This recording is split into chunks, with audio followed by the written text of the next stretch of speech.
Welcome again to On Stage. As I said this morning, there is 2,100 of visitors here at Donsö Shipping Meet. And there are 95 shipping companies. That's really plenty. And now we are going to talk about power of plenty, but not in terms of visitors and ship companies. No, it's about the renaissance of diesel electric propulsion. You are going to meet a naval architect and who works at Volvo Penta Product Management Marine with global and very complex sales with special focus on transformation to alternative propulsion systems. He's also responsible for Volvo Penta's investment on variable speed gensets and was project leader at Volvo Penta's vessels with hybrid electric IPS propulsion.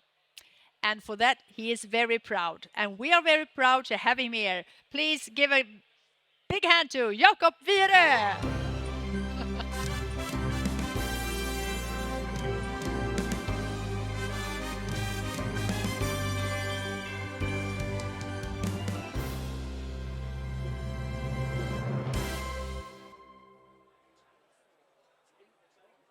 No, no, here's a noise. Yep, I have 19 minutes and 51 seconds.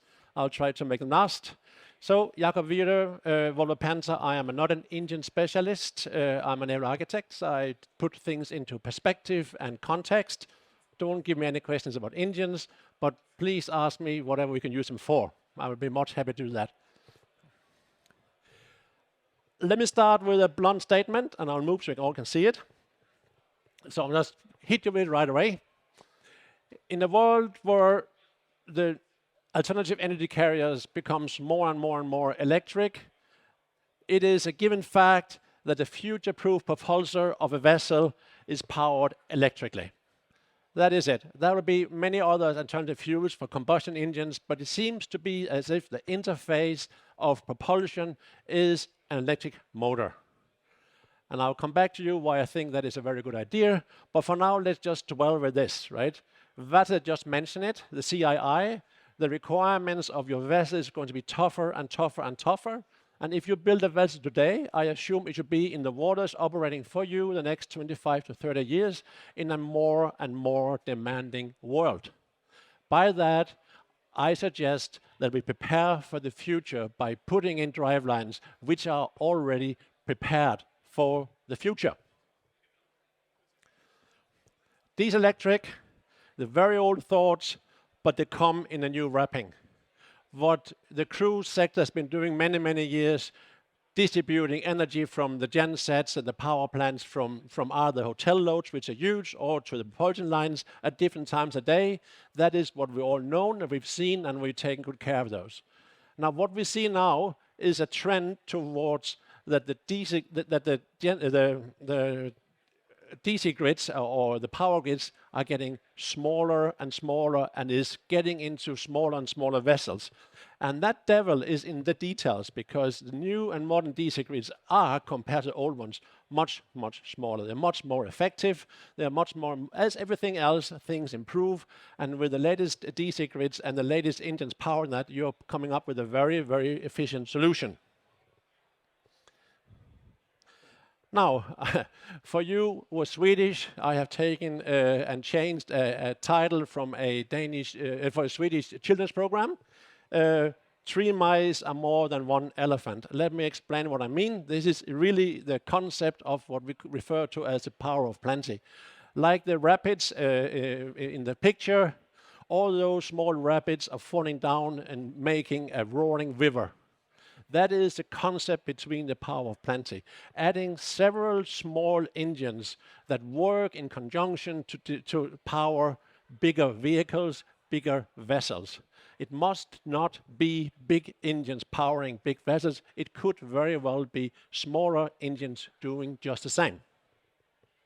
So, in the context of a power grid, The small automation-based engines, we think they have a lot of things to offer to the operator, whether he is a short voyage or long voyage operator. So the power plenty in electric grids. Quite often we see the small engines is actually outmaneuvering the bigger engines when they're put in the right and correct context. It has to be right, because otherwise we can make more damage than we want. So what we can do, and if you see the picture of all those engines and all the propulsors, you would recognize that there is a complete unique redundancy and a unique uptime perspective, right?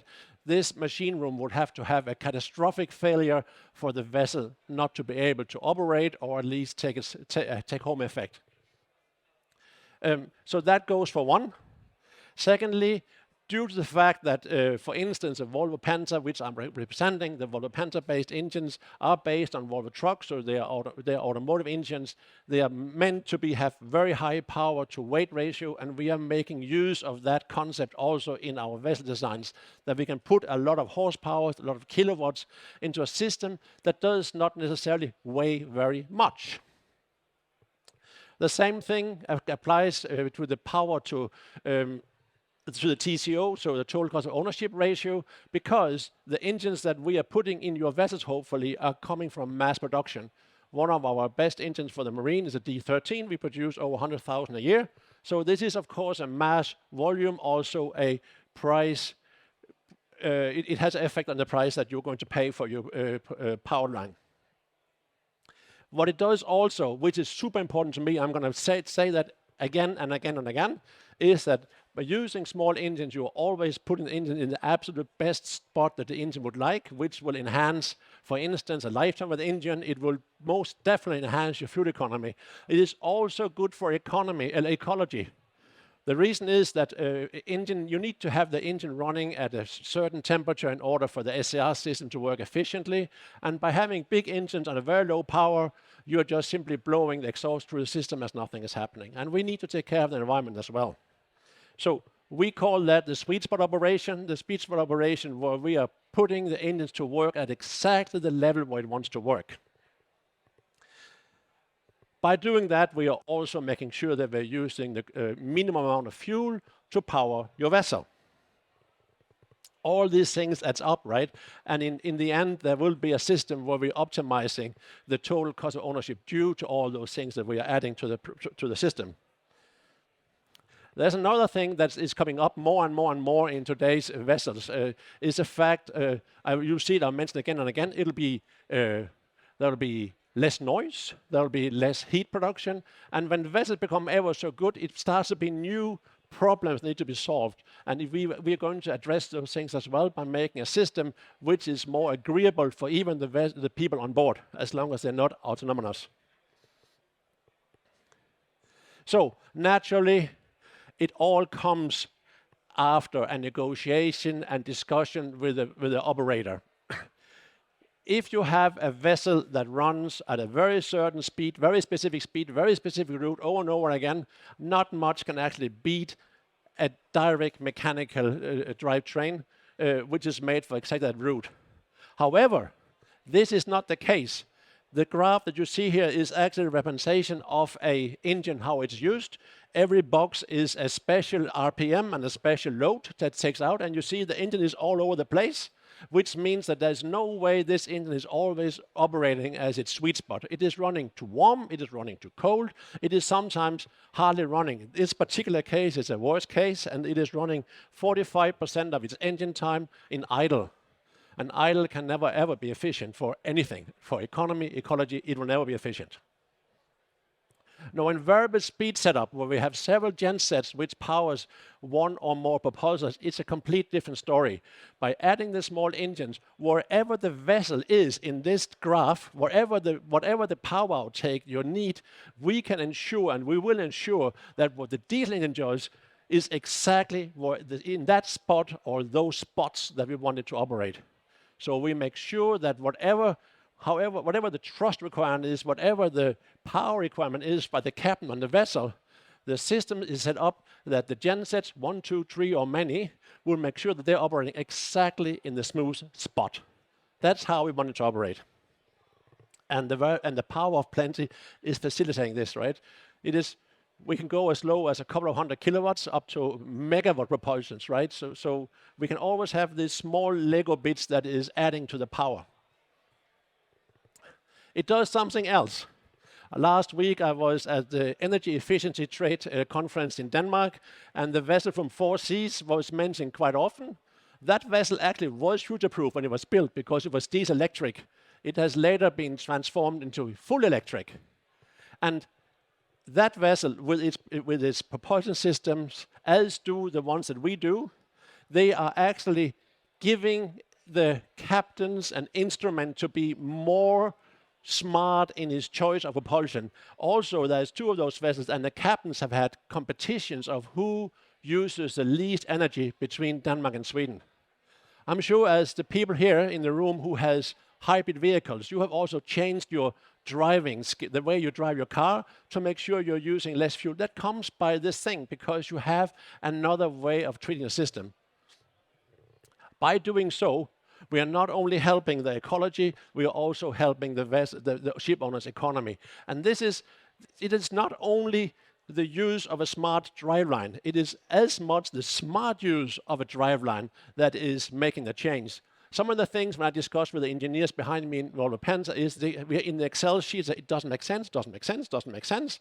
The fact is it does make sense if the captain and the crew and the operator decides it to make sense, because this thing is facilitating a smart thinking of the operator. What I would call the heart of a modern DC grid, I'm sure the DC grid provider will disagree. They will call the DC grid will be the heart. I say it's the genset which is the heart of a modern DC grid. What we have done essentially, you are all familiar with normal AC gensets. Your power that comes out of here is all 50 hertz. In USA, it's 60 hertz. What we deliver to the vessel is any hertz. Any revolution of the engine is providing energy to the system because it is DC, direct current. And what we can do here is that, again, and I'm repeating myself over and over again, we can prevent engine wear, we can prevent fuel consumptions, and we can also broaden the engine's use by a lot.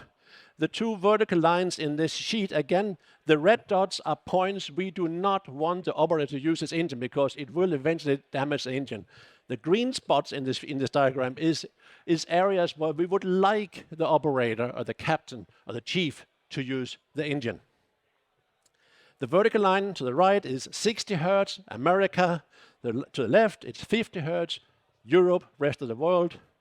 We are concentrating the hertz, the frequency of the power that comes out is limiting the use of the engine, whilst when we can use any frequency, we can use the entire green area for making power.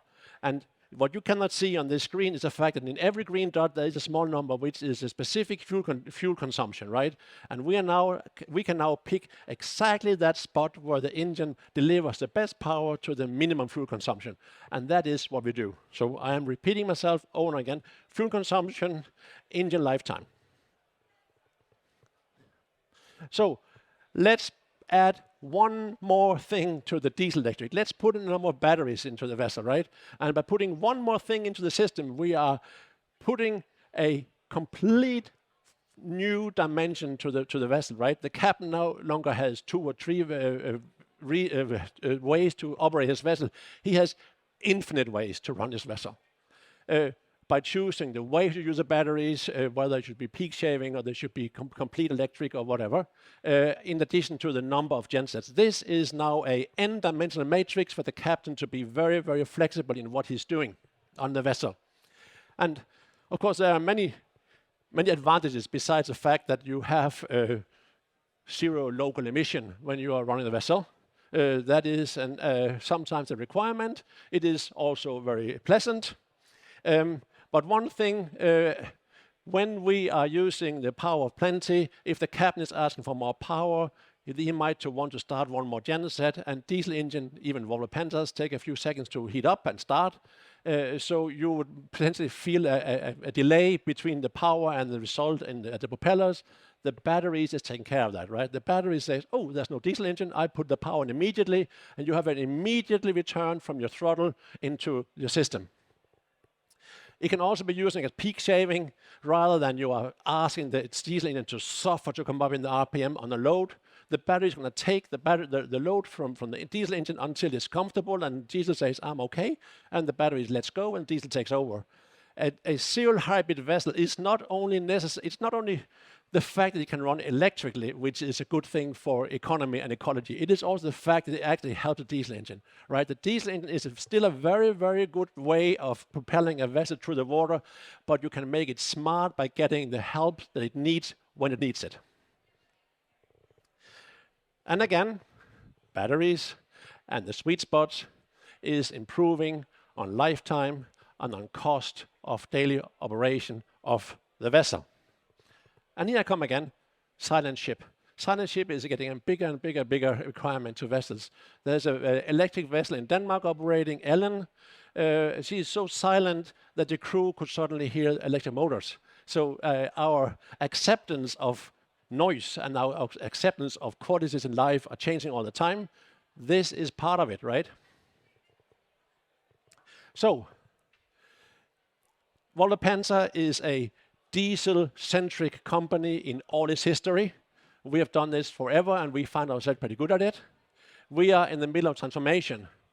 In Denmark/Finland, there is a company called Danfoss Editron, which has its history entirely in the electrics and no diesel. And incidentally, Danfoss Editron and Volvo Penta's power range is identical. We do exactly the same power output. They do them electrically, we do them diesel mechanically. And by putting those two companies together, we have, in a technical collaboration, managed to make multi-megawatt diesel-electric serial hybrid powertrains together. This is diesel meeting electric, the Volvo Penta way, and this case also Danfoss Editron way. This is our headquarter partners when we are making projects in the world, and we like the way that works so far. So we are, as a matter of fact, merging different technologies with the identical mindset. So, what is it that we are proud of here? The fact is that the compact Volvo Penta diesel engines with the Danfoss Editron compact DC grid is making an overall very compact solution for the owner. The fact that the DC grid compared to old-fashioned AC grids, the old-fashioned ones, has very less components, it is very efficient, it is less exposed to wear and tear, there are fewer breakdowns. This means that if you can cherry pick between the solutions out there, from our perspective, a compact Danfoss DC grid or a DC grid in overall, together with variable speed gensets, is right now the way to make systems work. It also has a very important thing. It is a seamless interface to all the future energy carriers, right? With the DC system, you can take the DC current from a battery, you can take the DC current from a fuel cell, or which go to a battery. It is simply future-proof. So this is, I believe, my last slide, and I'm 2 minutes to go. And the last chapter I will read loud. But we think that by doing this, by putting the power of plenty in a context of small vessels, bigger vessels, and very big vessels, we are enabling the future. By making the vessel serial hybrid or diesel electric today, you are with your vessel prepared for the future who will come. You are insuring the vessel up front. It is when you are going to repower the vessels eventually, maybe the genset is no longer a genset. The genset could be a fuel cell. It could be an even better battery. But the vessel is prepared for those things. The things that we don't know today would be off the shelf tomorrow. So all those things are things you need to consider when you're doing the vessels. And this is a true enabler of that kind of future. And the last sentence I will read loud. By putting multiple power units to propulsors in a diesel-electric and serial hybrid grid, the operator is more than likely to find immediate operational savings alongside an exceptional future-proofing of the vessel. It is so important I had to read it, because this is exactly what we are working in with project management in Volvo Penta for future solutions. Secure the future. It might start off with diesel engines. It will definitely end with something else. But let's find the new solutions together and build on known technology. This, ladies and gentlemen, this is known technology. With 1 minute to go, thank you very much.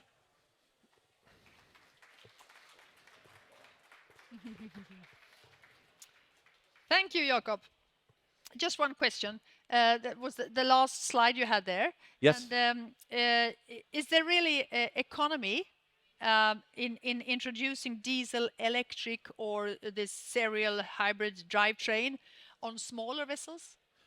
This is a trend. The trend is that of course, there is a certain time where the vessel gets so small that the additional weight of the system starts to get a problem. But the systems are allowing the naval architects to make very efficient ships. And we see, at worst case, it's a status quo, and in best case, it's always a saving. All right. Yeah, So that's good. That's good. it is very good. Yes. And you said secure the future. Yes. Yes, and we opened this day with saying shipping is part of the solution. So taking this into the topic here on Dunse Shipping Meet, that the future is The future is already secured. yes, that's right. I got So it. thank you very much, Jakob Vyre from Volvo Penta. Thank you for your input. Thank you for having so me. much.